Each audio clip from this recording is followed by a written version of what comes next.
Եթե ուզենաք ձեր մեքենայի գինը օրինակ որոշել, գրելու եք ձեր մեքենայի տվյալները, նրա հատկությունները եւ ծրագիրը անալիզ անելով այդ ամենը կտա մի գին, որը համապատասխանում է շուկային եւ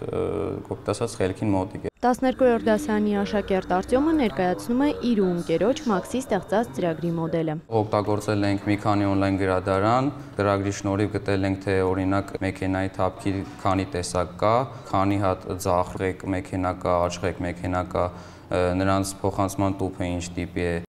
Այս ամենը աշակերտները ստեղծել են Step AI ծրագրի շրջանակում, որն այս տարի ներդրվել է տարբեր մարզերի 14 դպրոցներում։ Սկզբում այն փորձարկվել է մի քանի դպրոցում, որոնցից մեկը Երևանի 112-րդ ավագ դպրոցն է։ Նույն դպրոցի աշակերտներ Մարիամն ու Միքայելն էլ բնակարանի գին հաշվելու համար են ծրագիր գրել։ Մեր խմբի հետ որոշեցինք մի հատ մոդել սարքենք, որը գուշակում է արդեն իմացած տվյալների հիմքի վրա տան գինը, հիմնված նրա թե քանի քառակուսի մետր ունի, քանի հարկանոց շենքի վրա է։ Step AI ծրագիրը այժմ գործում է որպես խմբակ։ Այս դպրոցում օրինակ գործում է 2 խումբ։ Քանի որ ցանկացողները շատ են եղել, ընտրությունը կատարվել է թեստերի միջոցով։ Ծրագրավորման ուղղությամբ եմ ուզում գնալ, բայց որոշությունը դեռ չեմ որոշել։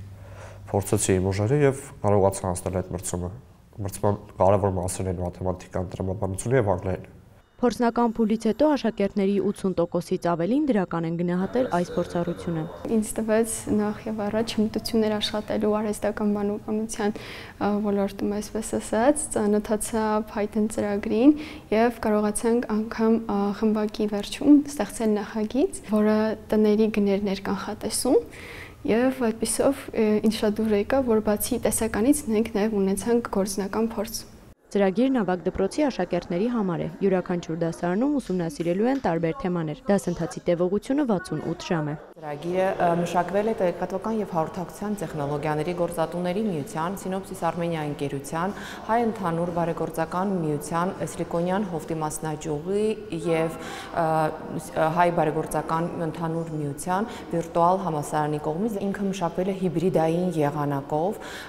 Այն 3 տարվա ծրագիր է եւ շատ ուրախ ենք, որ այս տարի երաշխավորվել է կրթության, գիտության, մշակույթի եւ սպորտի նախարարության կողմից։ Ծրագրում ներգրաված են արհեստական բանականության ոլորտի մասնագետներն ու դպրոցի ուսուցիչները։ Աշակերտները 10-րդ դասարանում սովորելու են արհեստական բանականություն եւ Python ծրագրավորման լեզու, 11-րդ դասարանում մեքենայական ուսուցում, 12-րդում էլ բնական լեզվի մշակում եւ ռոբոտաշինություն։ Կրթության, մշակույթի եւ սպորտի նախարարությունը